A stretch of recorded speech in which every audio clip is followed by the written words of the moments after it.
technology's potential is only as strong as that data set. La potentialité de cela est toujours liée aux données qui y existent et comme ça l'approbation surtout de cette technologie.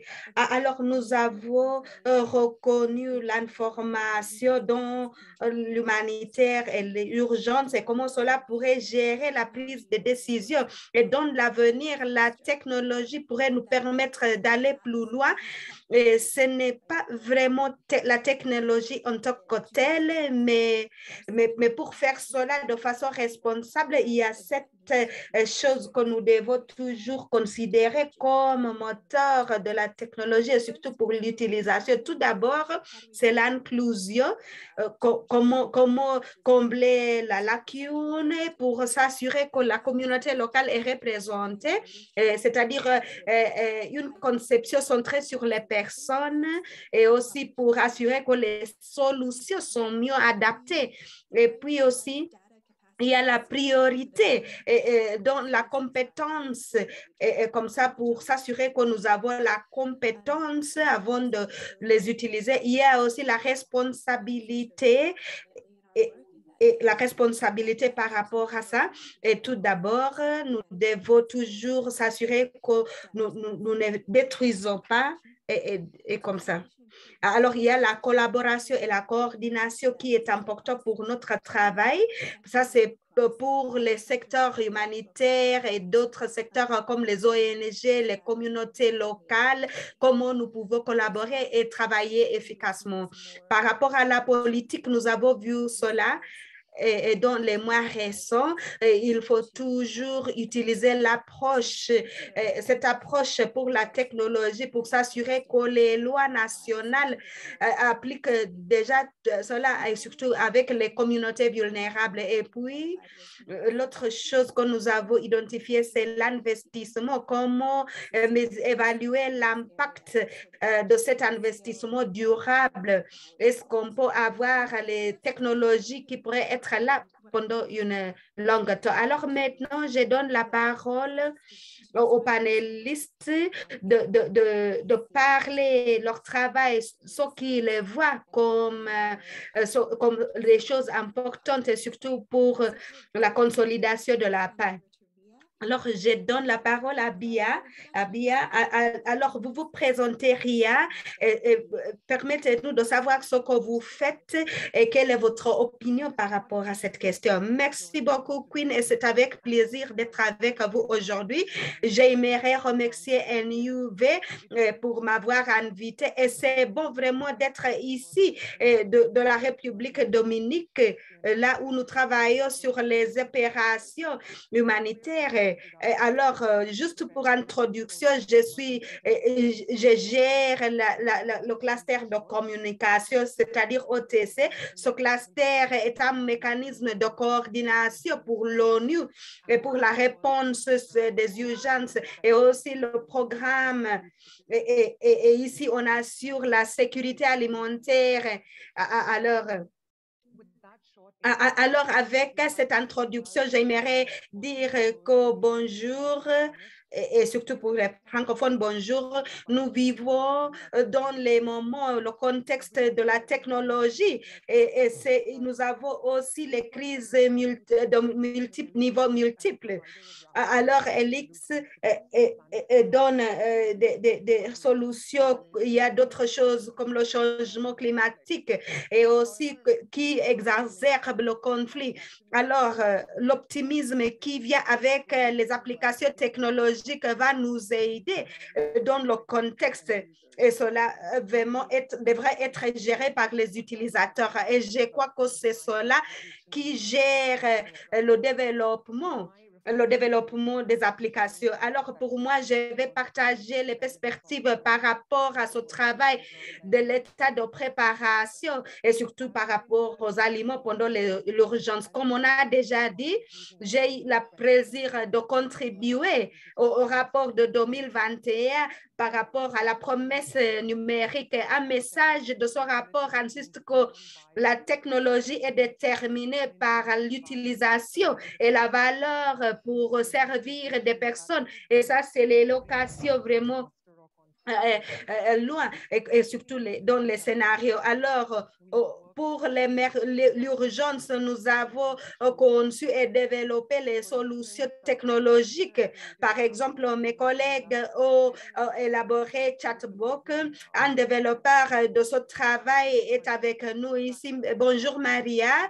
Là où on a appliqué, on a répondu aux appeleurs par rapport aux questions du COVID en Libye. Et cela est géré par IA et comme ça, c'est disponible en arabe et en anglais.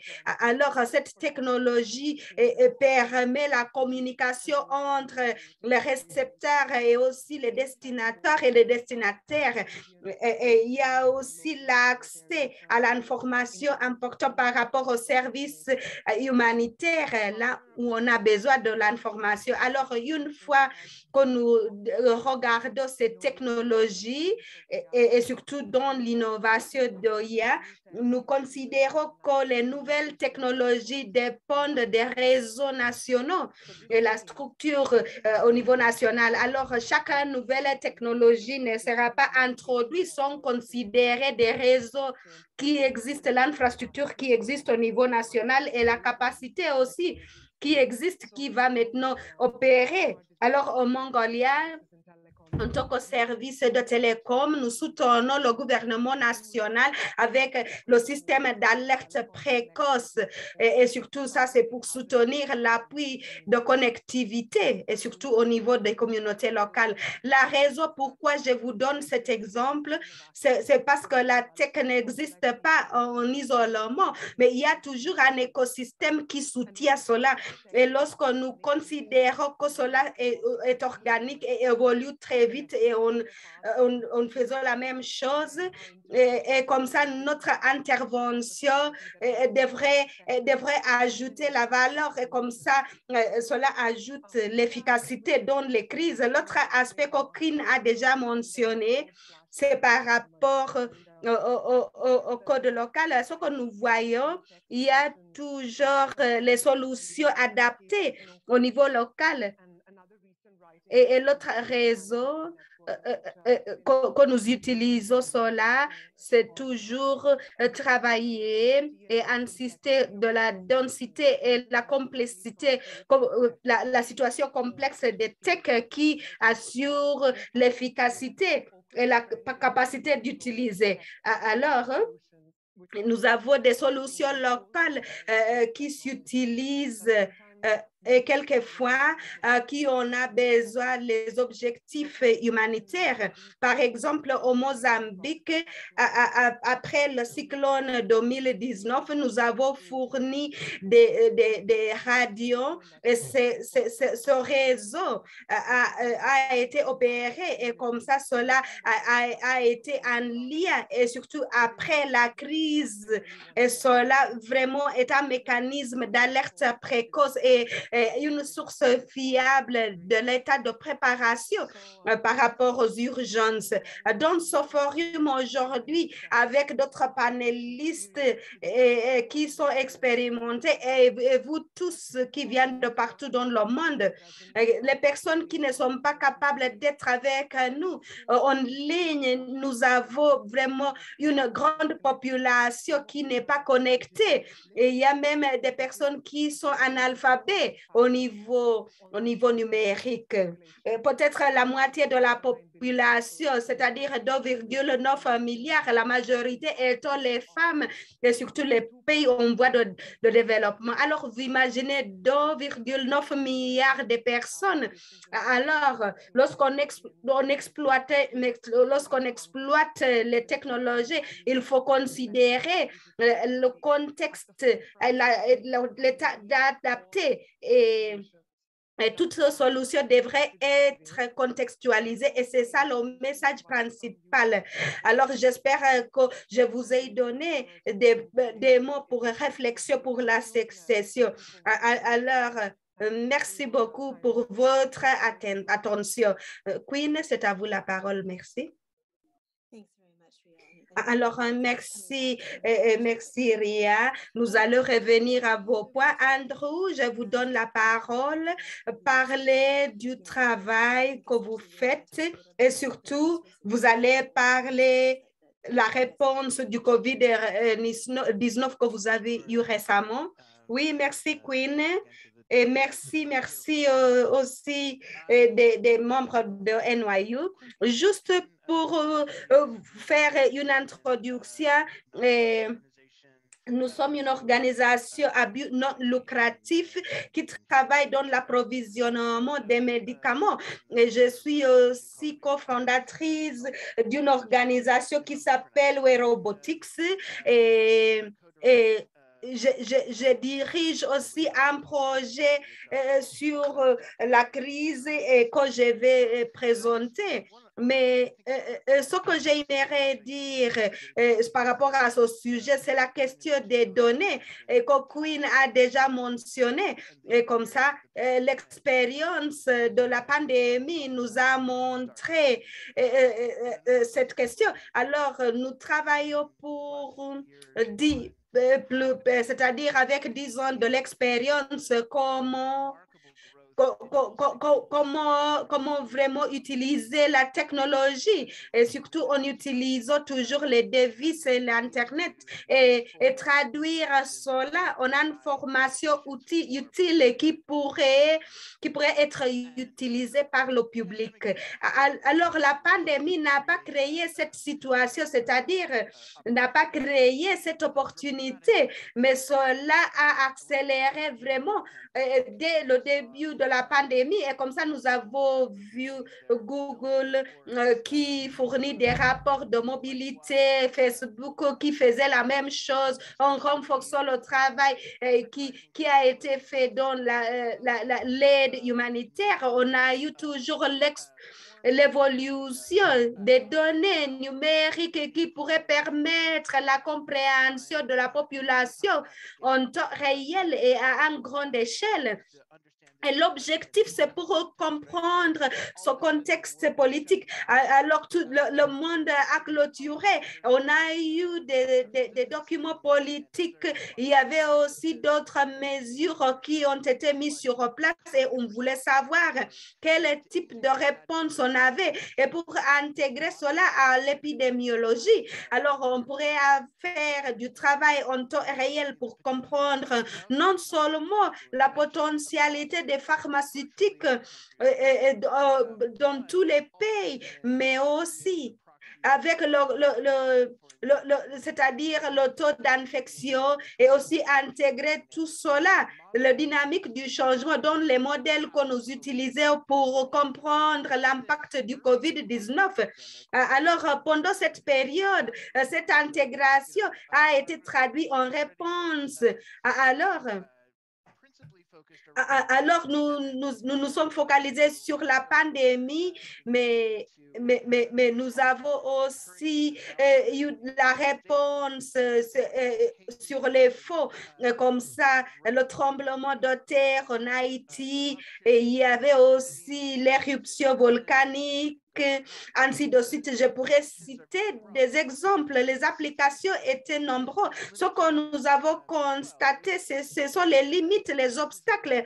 Alors, parce que nous avons une opportunité en temps réel pour changer les dynamiques que nous n'avons jamais eues.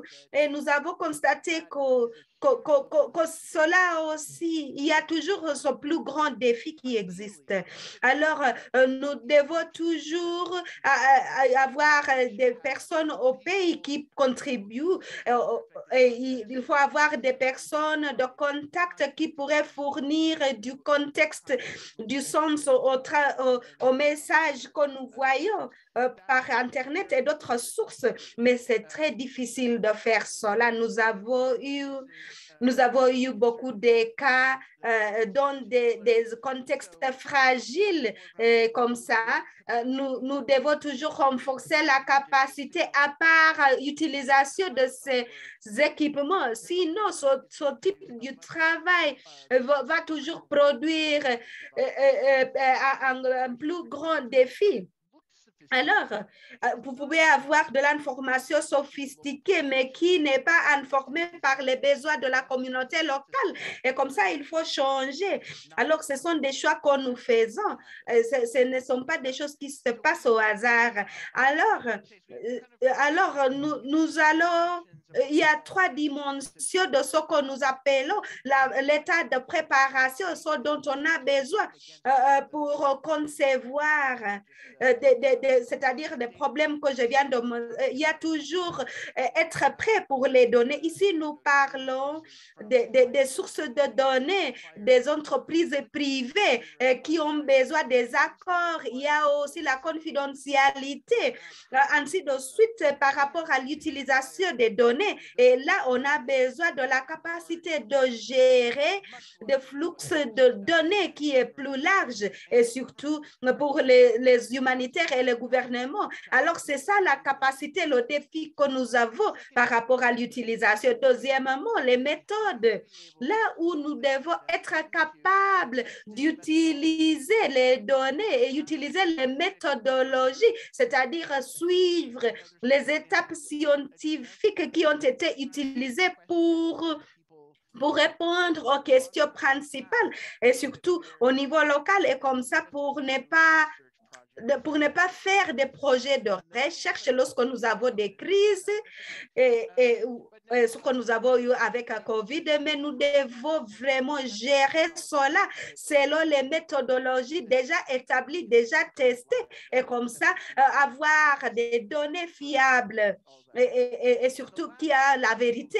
Dernièrement, il y a la traduction et j'aimerais insister sur cela parce que c'est vraiment difficile et l'une des choses que nous devons toujours faire, il faut avoir des réseaux sur place, on avance, et surtout pour les urgences. Et comme ça, nous nous engageons avec la communauté académique au niveau des pays, nous engageons le gouvernement, la société civile, les parties prenantes, y compris d'autres organisations comme l'OPAM, ainsi de suite.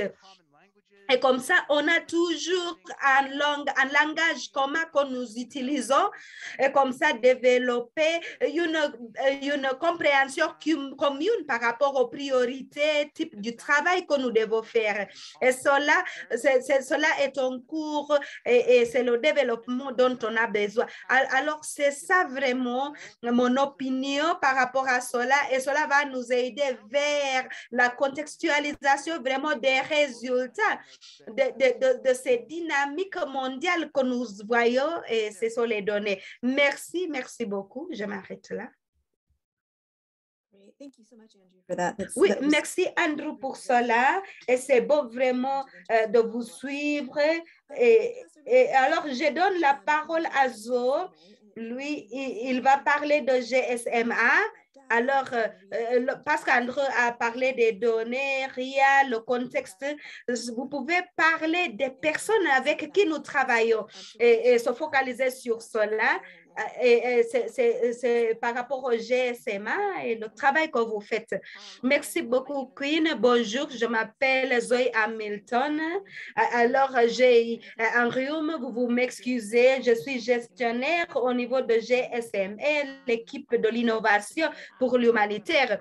Notre équipe travaille sur l'utilisation de la technologie pour l'aide humanitaire. Alors, tout d'abord, par rapport au plaidoyer, à un environnement propice de politique, les partenariats stratégiques, c'est-à-dire appui stratégique, le financement, et aussi travailler en partenariat avec des organisations. Et troisièmement, il y a toujours la recherche. Alors, nous travaillons au niveau interne et aussi dans l'espace humanitaire pour identifier les lacunes et combler les lacunes. Alors, notre équipe s'intéresse de ce que nous faisons aujourd'hui et c'est vraiment la lacune numérique et l'exclusion. Et j'aimerais partager avec vous quelques réflexions par rapport à cela. Comme vous le savez, avec la digitalisation de l'appui humanitaire et surtout pour les marginalisés, il y a toujours l'information, devrait utiliser les moyens accessibles. Notre équipe a travaillé sur les femmes et surtout les handicapés. Et comme ça, nous connaissons que ces deux groupes ont des taux vraiment très faibles d'appropriation des portables. En 2019, nous avons mené une recherche au niveau des réfugiés en 3 zones. Cette équipe a parlé de la lacune au niveau du genre. Et l'exemple, nous avons constaté en Ouganda que les femmes a été 47% moins possible d'avoir des portables et surtout aussi pour les handicapés. Et alors pour ces deux groupes, cela devient encore pire lorsque vous considérez d'autres choses et surtout utilisation des portables très simples. Et cela vraiment devient de plus en plus pire avec les portables plus compliqués. Alors, et les femmes de ce groupe ne vont pas utiliser les portables pour faire l'affaire. Alors, pour la recherche, nous connaissons là où se trouvent les défis. Il y a l'accès et il y a manque d'accès aux équipements, il y a aussi manque du pouvoir, de l'énergie, et comme ça, ils ne sont pas capables. Il y a aussi la compétence par rapport aux questions numériques, il y a aussi la question d'être abordable, et surtout l'utilisation des services, et si vous ne sont pas abordables, il y a aussi les services qui ne sont pas disponibles et de façon accessible à ces groupes. Cinquièmement, il y a aussi la sécurité par rapport à la perception et aussi par rapport à la réalité. Ces équipements vont leur rendre plus au risque. Alors, ces défis ne sont pas pour les groupes vulnérables, mais ça pourrait aussi se trouver dans les groupes marginalisés, les personnes qui n'ont pas accès aux moyens de vie ou à l'éducation. Et bien sûr, ces obstacles, dépendent du contexte. Et cela dépend d'un contexte à l'autre. Et pour réduire cela, il faut comprendre les contextes différents. Et comme ça, désagréger selon le groupe. Alors, la première chose que vous devez faire, c'est faire la recherche. Cette équipe l'année passée a mis sur place une boîte à outils pour faire l'évaluation.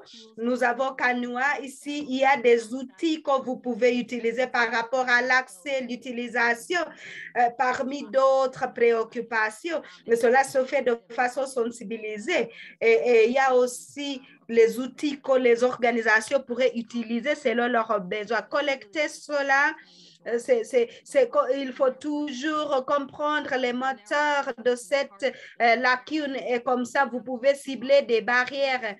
Par exemple, la formation, les solutions de l'énergie ou peut-être les portables abordables.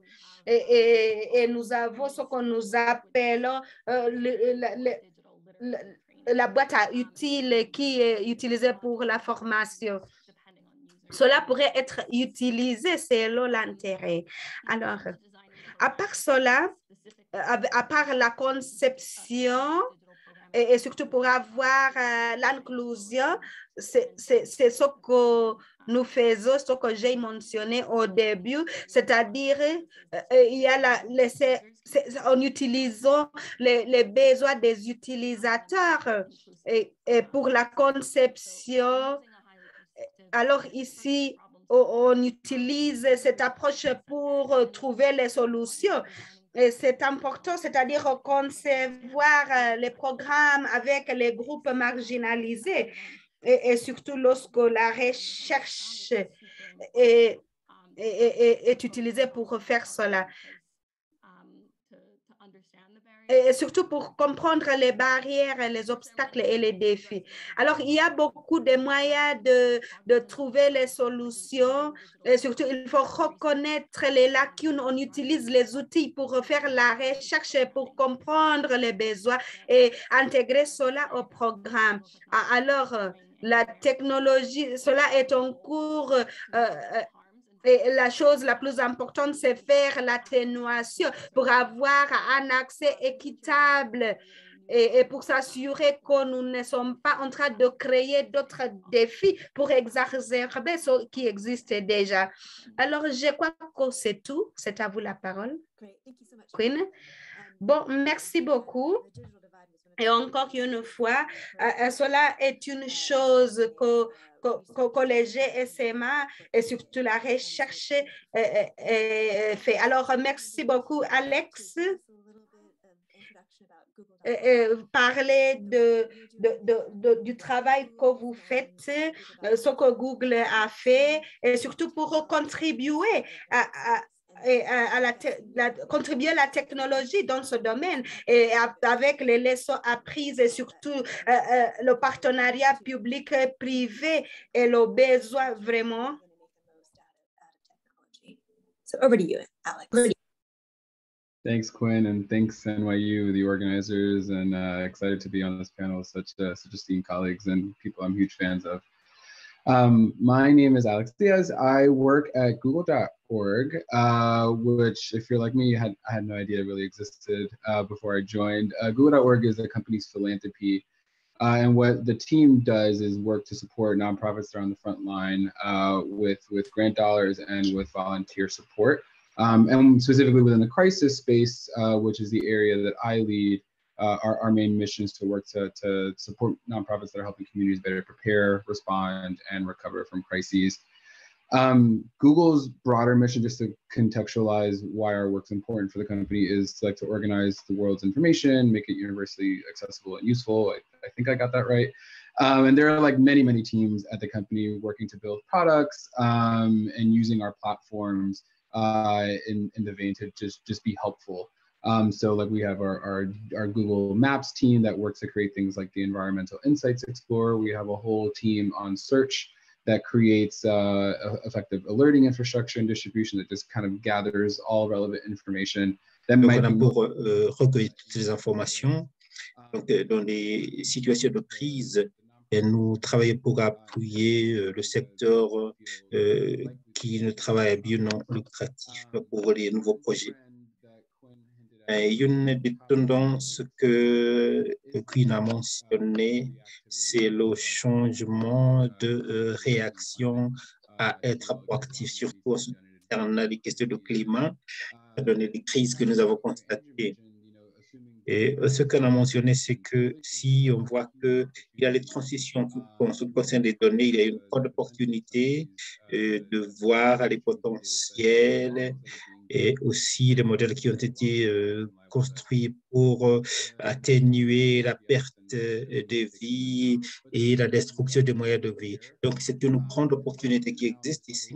Ce que nous faisons aujourd'hui, c'est que pour jouer un rôle et de voir quelques exemples que je peux vous citer de ce que nous avons fait derrière et des scènes que nous pouvons citer. Donc, peut-être c'est pour mentionner le poids que nous avons dans le rapport, c'est que le besoin de développer et d'avoir tous ces préoccupations, et de réfléchir sur cela dans la phase de conception. Je pense que lorsque nous avons ces technologies et surtout lorsque nous organisons et nous faisons à ce que la formation soit accessible, c'est aussi bon que ça peut être. C'est premièrement que les données sont là et comment les gens les utilisent. Et clairement, ce n'est pas une solution magique.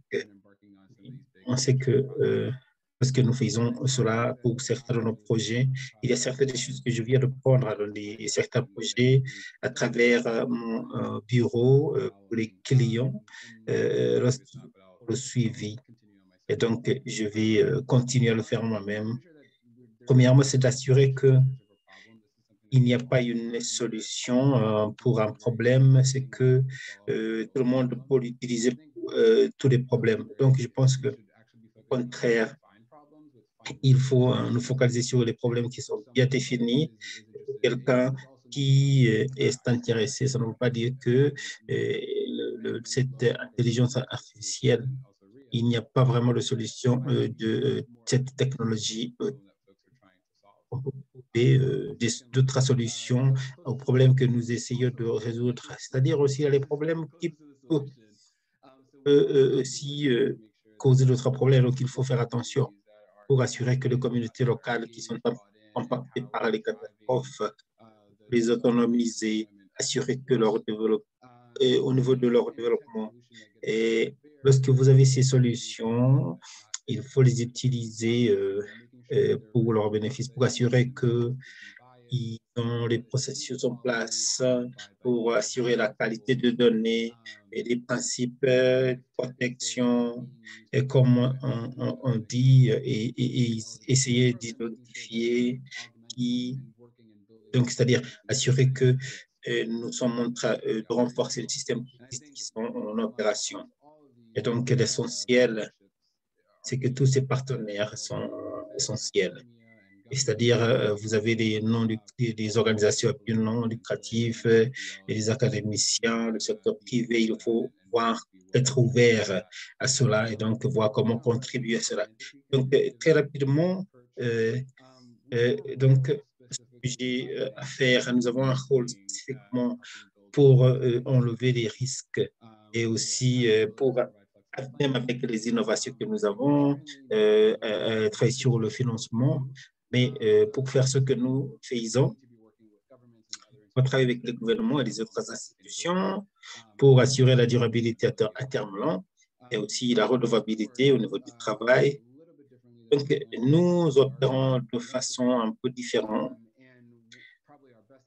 Et peut-être notre force, c'est que la société, l'entreprise n'est pas, c'est vraiment un talent. Comment est-ce que nous pouvons utiliser nos talents pour les projets, les différents projets que nous avons donc, c'est-à-dire ceux qui sont techniciens, c'est pas moi qui viens appuyer les organismes comme les ONG et les autres émissions que nous sommes en train de mener et comment on le fait, c'est que nous avons un programme d'appui pour aider les personnes aussi de travailler dans certains projets. Voilà, c'est une des façons que nous travaillons. Et actuellement, on essaie d'assurer que ce travail est fait de façon ouverte. On n'a pas cette abilité de tirer bénéfice à ce travail. Donc, maintenant, je vais vous donner des exemples pratiques, deux exemples, et nous allons passer maintenant pour la session de questions-réponses. Les exemples que je vais citer, c'est comment je vois la technologie qu'on peut utiliser dans l'espace humanitaire. Premier exemple, c'est les prévisions. Parce que je pense que vraiment, il y a eu des avancées en ce qui concerne les prévisions, surtout pour les événements autour de l'eau, comme les cyclones et les inondations. Et je pense que ce qui est plus important, c'est que l'un des angles que je vois, c'est que la technologie existe pour inclure, y compris les catastrophes que nous avons. Donc, comment est-ce qu'on peut utiliser l'information que nous avons? Et donc, il faut assurer que nous renforçons ces systèmes qui existent pour assurer que les personnes les plus vulnérables dans le schéma de ces catastrophes sont informées à temps approprié. Donc, avoir des systèmes d'alerte en place et faire exactement cela. Donc, dans les mécanismes que nous avons, peut-être que ce soit des tam-tams où on utilise les radios. Donc, c'est-à-dire, quelle est l'action que nous allons utiliser? Et donc, voir comment partager cela avec les autres. Et aussi, il y a une solution technique d'innovation que j'ai vue ici, c'était l'année passée. C'est quelque chose qui concerne comment nous faisons pour le transfert de l'argent. C'est-à-dire, c'est une innovation pour le transfert de l'argent. Ce n'est pas une solution magique. Je pense que c'est quelque chose qui est vraiment une technologie qui n'est pas utilisée au maximum. Donc, pour le système de transfert de l'argent, c'est que cibler vraiment les personnes qui ont besoin. Et une chose que nous avons essayé de faire, c'est d'innover, d'identifier comment nous pouvons le faire pour les personnes qui sont vulnérables pour que nous puissions les mettre dans les programmes de transfert de l'argent. Et l'un des exemples que j'avais vu était dans le gouvernement, par le gouvernement togolais, et on appelle Novici. Donc, Novici, ce qu'ils font, c'est une combinaison des images, donc des données en images, c'est-à-dire on étudie les infrastructures et à part cela, on a aussi des signaux et des téléphones mobiles qu'on combine avec les autres données pour un domaine géographique et des ménages. Donc, pour renforcer, ce n'est pas pour réduire les mécanismes existants. Ce que le gouvernement a constaté, c'est que dans quelques semaines, on a vu que les gens étaient capables de vraiment d'envoyer des milliers de dollars en aide aux familles différentes. Donc, vous avez des prévisions et puis nous avons maintenant le transfert ciblé pour le transfert de l'argent. Donc, c'est ça qu'on voit spécifiquement pour le transfert de l'argent. Donc, on voit qu'il y a des catastrophes qui viennent et nous avons une sorte de voir où sont les personnes qui sont vulnérables, comment est-ce que nous pouvons les atteindre, à leur donner l'argent pour qu'ils puissent agir à temps. Donc, voilà, c'est ça pour assurer qu'il n'y a pas de perte de vie. Donc, l'une des choses que j'aimerais aussi mentionner, c'est que nous appuyons, c'est-à-dire les données et ce que nous faisons, la mise à l'échelle des programmes au niveau autour du monde. On a vu des lacunes, trois lacunes, comme on a identifié, c'est-à-dire les lacunes données pour assurer que ces modèles, la qualité de ces modèles dépend des données que nous avons. Et donc, il y a des lacunes en confiance, assurer que nous faisons la revue de ces systèmes que nous avons donc suivre des processus rigoureux pour assurer que c'est bien fait et aussi pour ne pas aggraver la situation.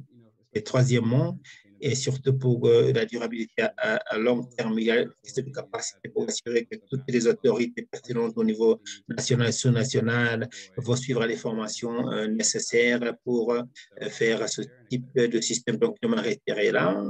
Merci.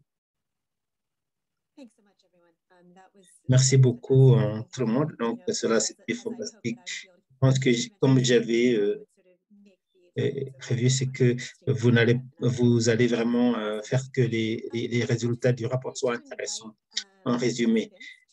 Et donc, j'aimerais maintenant inviter les participants à afficher, à poster leurs questions au niveau de chat. Nous allons choisir quelques questions, mais avant de le faire, je voulais poser une question aux panélistes. Est-ce que vous vouliez réagir à quelque chose que vous avez vu des autres panélistes? Et s'il y a quelque chose qui est d'intérêt pour vous, André, je vois que vous avez activé votre micro. Oui, c'est parce que je suis habitué à la chose physique. Mais je suis ravi de répondre parce que je pense que tout ce que nous voyons, c'est intéressant de voir que nous allons dans les mêmes directions pour les réseaux différents, pour des contextes très différents. Et je pense, comme Alex vient de dire, la question autour d'être capable de donc, la prioritisation appropriée, qui est l'une des choses qui est faite au niveau local, et voir la technologie pour appuyer cette prioritisation. Et c'est ça, par exemple, le transfert de l'argent pour prendre un certain nombre de décisions de ce dont on a besoin, mais la capacité à pouvoir et faire l'affectation des ressources locales, c'est de la plupart des cas, c'est possible de le faire et utiliser la technologie pour appuyer et avoir la capacité de faire ces affectations au niveau local. Et comment est-ce que nous pouvons faire que là se fait. Je pense que moi-même, j'ai l'exemple que je peux citer, que j'ai travaillé étroitement avec l'industrie pharmaceutique. Quelquefois, vous ne pouvez pas acheter au niveau local. Et donc, donner l'argent, ce n'est pas toujours la solution. Parce que si les lacunes qui existent concernent, vous avez un hôpital de cancer qui ne peut pas opérer parce que ce n'est pas toujours cette solution parce que vous devez trouver les médicaments qui ne sont pas peut-être dans le marché local. Donc, vous devez vous poser la question, quelles sont les choses qu'on peut faire à travers ces mécanismes de priorisation locale. Et donc, ici, on va penser à la question autour des cadres conceptuels, de comment les données que nous avons pour savoir comment on peut, les deux différents types de priorités pourraient être réunis pour que nous puissions comprendre ce qui change, comment est-ce que la situation a évolué, qu'est-ce que nous devons comprendre, donc le modèle d'anticiper, et pour que nous puissions comprendre les besoins différents au niveau sectoriel. Et cela se fait depuis longtemps, et on a ces nouveaux outils qu'on peut utiliser, et nous pouvons le faire. Et donc, ce dont on parle ici, c'est avoir l'explosion de la division digitale qui existe et qui utilise ces données numériques. Fantastic. Thanks for that. Zoe, Alex, did you want to come in on that, or should I? Alex, est-ce que vous avez quelque chose à dire ou est-ce que nous allons maintenant passer? I mean, maybe just reacting as well. Je vais essayer de répondre. Il y a des thèmes identiques, des commentaires partout. Ce que j'ai aimé vraiment, c'est l'élément de recherche. C'est quoi? C'est une technologie très élevée ou moins élevée. Mon équipe aime cela. Par exemple, lorsqu'on parle de GSM, on sait que l'utilisation de la technologie, vraiment, on le fait lorsque c'est approprié et ce n'est pas dans tous les contextes. Donc, nous avons fait la recherche dans les transferts de l'argent par les téléphones portables. Mais on sait que quelquefois, on peut avoir des situations où ce n'est pas approprié. Donc, vous allez voir la perspective de l'utilisateur. Donc, voilà la question. Pourquoi on a les agents locaux et que l'argent est là? Est-ce que les gens ont les téléphones pour le faire? Et donc, est-ce que les gens savent comment utiliser ces téléphones de façon sécurisée? Donc, je pense que cette conception pourrait s'appliquer à toutes ces conversations que nous avons aussi. Merci. Je voulais poser cette question rapidement avant de donner la parole à Alex par un participant. Et c'est l'infrastructure technologique pour le transfert de l'argent. Et on voit que c'est comme l'un des logiciels de la réconciliation, c'est pour envoyer de l'argent aux acteurs, aux activistes. Donc, c'est-à-dire envoyer l'argent aux individus. Donc, on peut le faire avec des réfugiés. Donc, envoyer cet argent directement. Et comment financer les travailleurs de réconciliation et voir comment passer de notre réponse, c'est-à-dire aider donc les personnes qui travaillent au niveau local.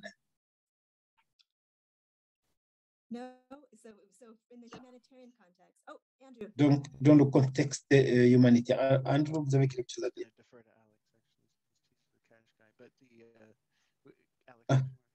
Alex, est-ce que vous voulez dire quelque chose? Non, sauf les exemples que je vous ai cités. Nous avons donné un appui pour le financement et pour les petites entreprises, mais on peut utiliser ces données dans d'autres contextes. Je n'ai pas vraiment une expérience avec le financement des organisations de réconciliation. Mais je pense que l'un des problèmes, c'est de pouvoir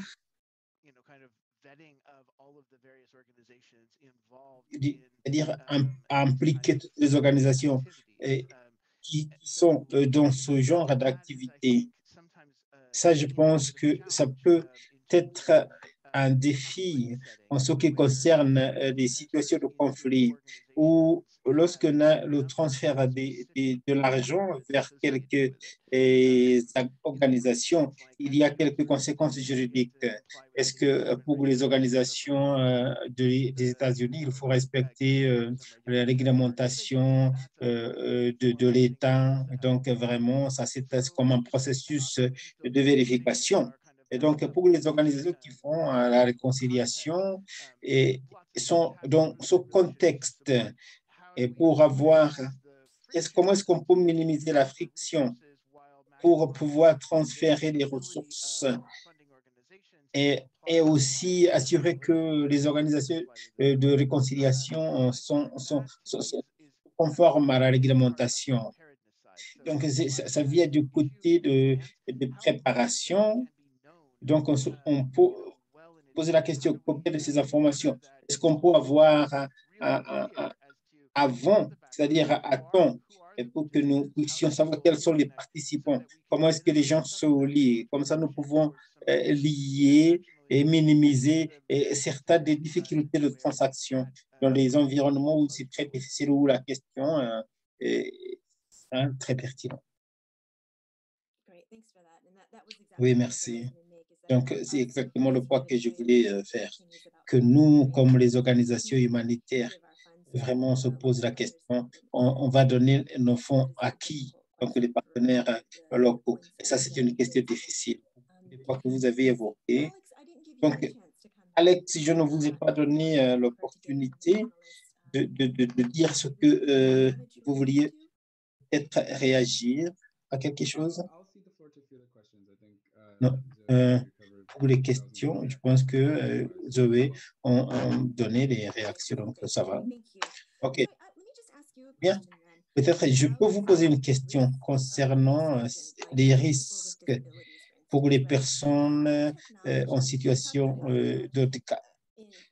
On se pose la question, comment est-ce que la technologie sans l'intention d'exclure les gens, comment est-ce qu'on peut utiliser la technologie pour inclure les populations? Ça, c'est une bonne question. Je pense que le segment de la population générale n'est pas vraiment considéré. Et dans l'action humanitaire, on sait que nous avons beaucoup de personnes qui sont displacées et ces populations sont un risque et ils ont des défis uniques. Et pour les technologies de téléphone portable, on a les façons potentielles où la technologie pourrait tenir compte de ces personnes. Donc, pour des systèmes de services liés à ces populations, peut-être qu'on peut maintenir ou améliorer les fonctions des individus. Pour ce faire, les groupes devraient pouvoir prendre les personnes en situation de handicap dans leur situation. Et par exemple, les exemples qui ont été mentionnés aujourd'hui pourraient être donner des exemples de Safaricom M-Pesa qui a un canal qui permet aux personnes qui ont des difficultés, qui sont aveugles, de voir les soldes de leur compte parce qu'ils ont eu des plaintes qu'il y a eu le risque de fraude au niveau de leurs agents parce qu'ils ne voient pas. En Turquie aussi, ils ont les vidéos pour les personnes qui ont des difficultés de l'ouïe. Et donc, peut-être si on peut trouver même des volontaires pour les lier avec des appels vidéo pour les aider. Donc, je pense que la technologie de téléphone portable ça peut donner cette opportunité pour ceux qui travaillent dans le domaine humanitaire d'utiliser ces technologies qui vont inclure à ces populations. Et il y a des gaps, des lacunes dans la conception. Et c'est une opportunité que j'aimerais poser la question à André et à Alex concernant les données. Alex, vous avez parlé de l'action pour les prévisions et vous avez dit le travail que vous faites. Une fois que vous avez conclu ce rapport sur la technologie, j'ai commencé à travailler sur le changement climatique. Le changement climatique, il y a bien sûr des besoins humanitaires. Et je voulais savoir ce que vous pensez. Comment est-ce que nous pouvons élargir les opportunités au niveau de la technologie pour voir et projeter à terme les impacts du changement climatique dans les besoins humains. Donc, si vous pouvez tenir compte de tous les défis concernant les populations, les déplacements, c'est-à-dire les catastrophes naturelles, comment est-ce que vous pouvez utiliser la technologie dans ce contexte pour aller au-delà de la prévision et peut-être de penser donc au-delà? Ça, c'est une bonne question. Je peux voir des angles différents pour voir, c'est-à-dire voir ce qui devrait être fait. Donc, je pense pour beaucoup d'endroits où des données n'existent pas, les prévisions, c'est difficile. Donc, comment est-ce que nous pouvons créer cela? Donc, c'est la fidélité de haut niveau et peut-être voir comment cela peut être nécessaire pour les modèles de prévision pour se lancer.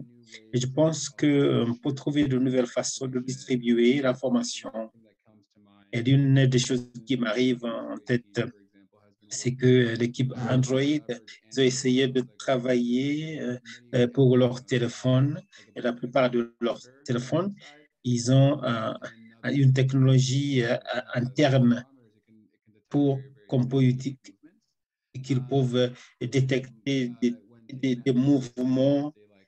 Et donc, si vous mettez à une échelle d'une ville ou d'un pays, et donc, on peut voir que les téléphones qui utilisent ce système pourraient avoir cette capacité. Donc, on peut aussi utiliser d'informations. Je ne sais pas comment utiliser cela pour distribuer ces informations. Donc, c'est-à-dire donner les gens 15 secondes de fuir parce qu'il y a un danger qui vient. Il y a les cas de détection des tremblements de terre. Je sais qu'il y a des organisations qui ont des câbles. Donc, c'est-à-dire au niveau des océans qui puissent être utilisés comme un mécanisme pour avertir les populations lorsqu'il y a des tremblements de terre. Donc, je pense qu'il y a beaucoup qui peut être fait, mais donc, c'est-à-dire il y a des nouveaux cas aussi de voir comment nous pouvons profiter de ces situations.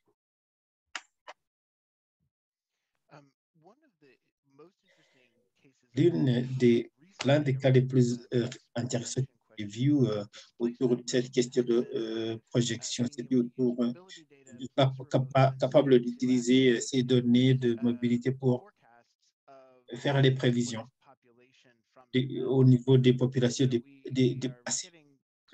Nous sommes maintenant capables de poster et de comprendre les populations déplacées, mais il y a un travail qui reste à faire ici. Mais c'est-à-dire pouvoir faire des projections, c'est-à-dire savoir combien de personnes, où est-ce qu'ils vont aller, quels sont les services dont ils ont besoin pour répondre à cela. Et je pense que ça, c'est vraiment intéressant comme un domaine de recherche qui est une activité. On a vu qu'il y a une question de pouvoir faire ce genre de questions avec les mécanismes de suivi. Mais je pense qu'on peut prioriser ces questions des services humanitaires, les conditions comme les désastres climatiques. Donc, c'est une chose qu'on peut faire. Mais je voulais aussi savoir que quelquefois, c'est une question qui est liée à la question de capacité, parce que la raison pour laquelle nous devons avoir ces codes, c'est d'avoir la démocratie de la création des logiciels, c'est-à-dire utiliser les données qui sont disponibles. Et donc, c'est intéressant parce qu'il faut faire les deux.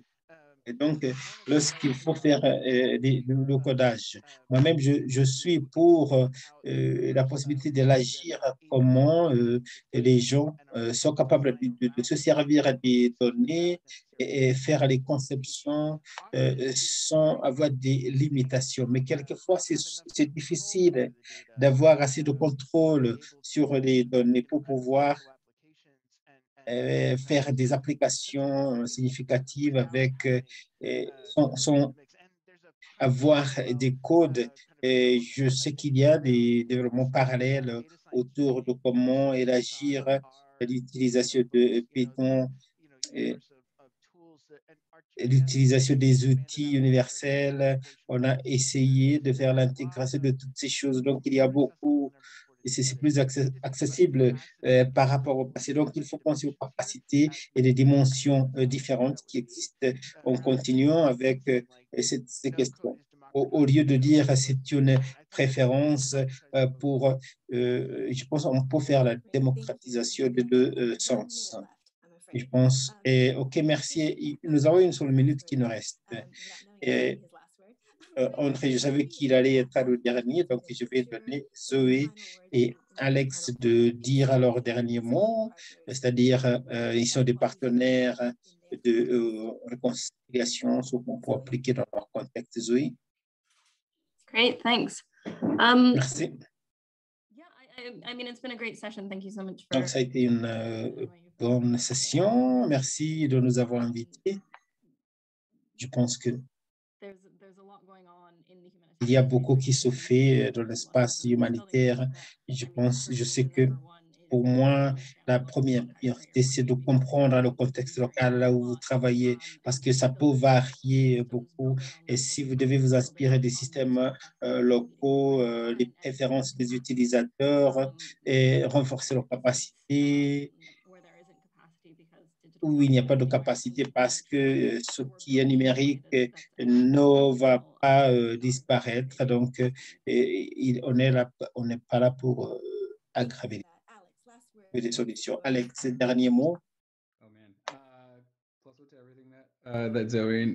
Non, donc c'est pour André et Zoé, ce que vous avez dit. Je vais dire merci de nous avoir invités. Je vais parler d'une note positive. Donc, il ne faut pas limiter notre imagination à ce qui existe aujourd'hui. Il y a beaucoup d'idées, de créativité. Google aimerait être utile. Donc, si vous avez des idées, nous pouvons collaborer. C'est fantastique. Merci à tout le monde. Nous avons dépassé le temps par une minute. Donc, merci aux panélistes et merci pour les organisateurs de nous avoir invités. Merci, au revoir.